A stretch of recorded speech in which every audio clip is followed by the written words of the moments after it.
By the time you're watching this video, the Japanese borders would have completely opened, which means you can travel here again just like 2 years ago before the borders closed. But some things have completely changed, both good and bad. And as someone who's come to Japan many times since growing up, I feel like this is the first time that the changes like really shocked me. And so if you're planning to come to Japan anytime soon, let me tell you about these 7 things so you can be more mentally prepared when you come.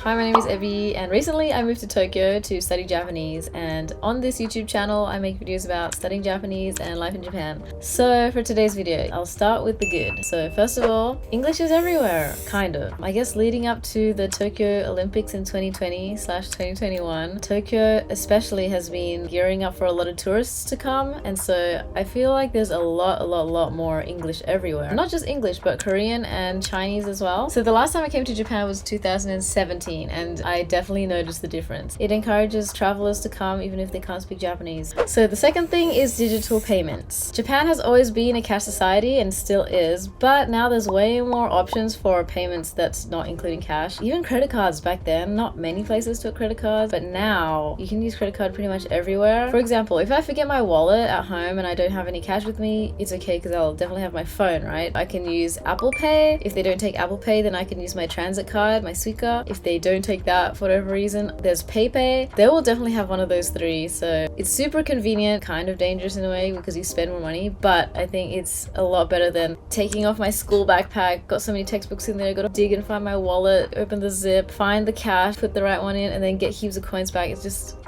kind of annoying. One of the things that I was dreading about moving to Japan is using cash all the time, but I was pleasantly surprised. So yeah, this is probably my favorite change.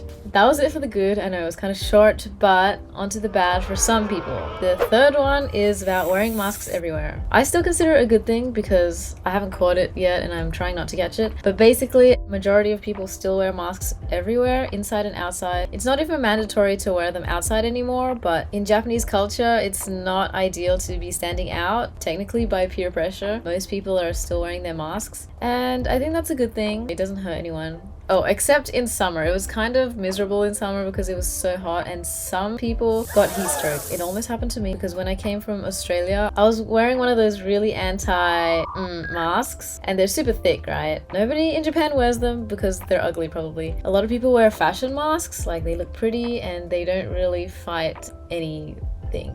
But that's a different problem. It's getting colder now, so honestly wearing a mask doesn't bother me. It helps me keep warm. You know how they say when in Rome, act as the Romans? I think it's the same in Japan. Try to respect the culture and the people around you and continue wearing a mask. Just try to keep an extra one with you at all times just in case. Number 4. This one is in a way still a good thing. Paying for bags, like shopping bags. Everywhere you shop now you have to pay for a bag, usually 5 to 10 yen, 5 to 10 cents basically. So it's not a big charge. But the reason why it was shocking to me is because I always remember Japan as being super luxurious with giving out shopping bags. If you go shopping at Pokemon Center or Disney Store or somewhere special like a character store, they'll give you the really pretty bags, and I used to always ask for more because when I give presents to my friends I could use those bags, but now of course you can't do that anymore. But this is a good thing obviously for the environment, and so you have to bring an eco bag around you everywhere. I highly recommend you do that in any country anyway. It's super convenient, you save money anyway, less rubbish. All in all, it's a good thing. But just be prepared because like I said, I was not, so I had to keep buying bags at the beginning. If you're prepared in advance, you don't need to do that.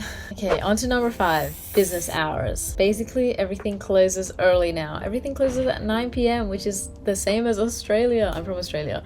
So for me, that was shocking and sad.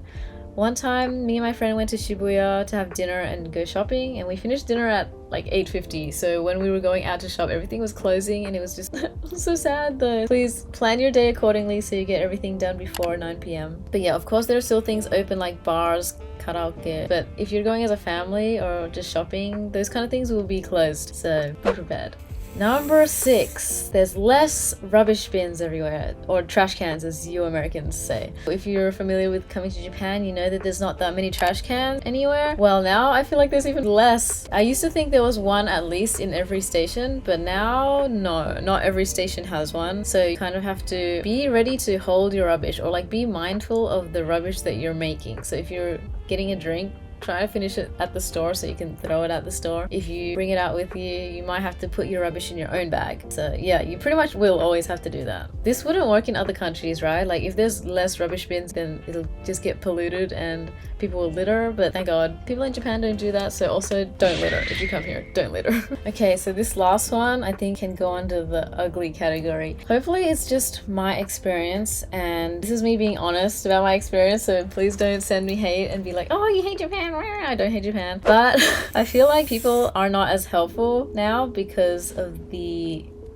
sickness. This may just be only my experience, or maybe in Tokyo, but I feel like because of what happened, people are less likely to help others when they don't need to, even if it's their job actually. For example, if you take the taxi with a lot of luggage, like straight after the airport, the taxi driver will most likely not get out of their car to help you put luggage in the back. I don't know about you or what other countries face this, but I feel like in Australia, in China, I would expect the taxi driver to come out and help me with the luggage, especially because I'm small, you know, I got so much luggage. How am I supposed to carry everything into the car? In Japan, it didn't really happen, and because I just got here and I was so shy, I didn't know how to ask, and so I was like, okay, fine, I'll do it myself. But it wasn't just a one-time thing. Every time they haven't really helped. According to Japanese people, it's because of the pandemi lavado, you know? They don't want to go out of their way to touch other people's belongings, which makes sense. They are giving extra space, but because of that, I've come across some more inconvenient situations.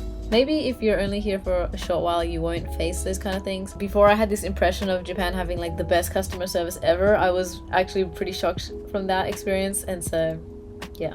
Just remember, because of the last 2 years, a lot of things have changed. People's mindsets have changed. They don't feel as obliged to help with extra things.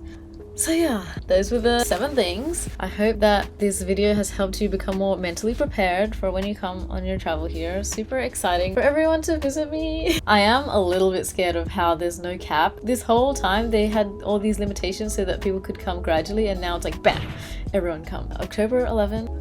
We'll see how it goes. Let me know in the comments if you are planning to come here or where you're planning to travel, because I definitely need travel inspiration. I haven't seen many things yet. Also, if you are coming here with no Japanese knowledge but you do want to learn a little bit in your free time, I did make this video called the best 5 apps to learn Japanese. You can watch it over there. Alright, thank you for watching. Bye.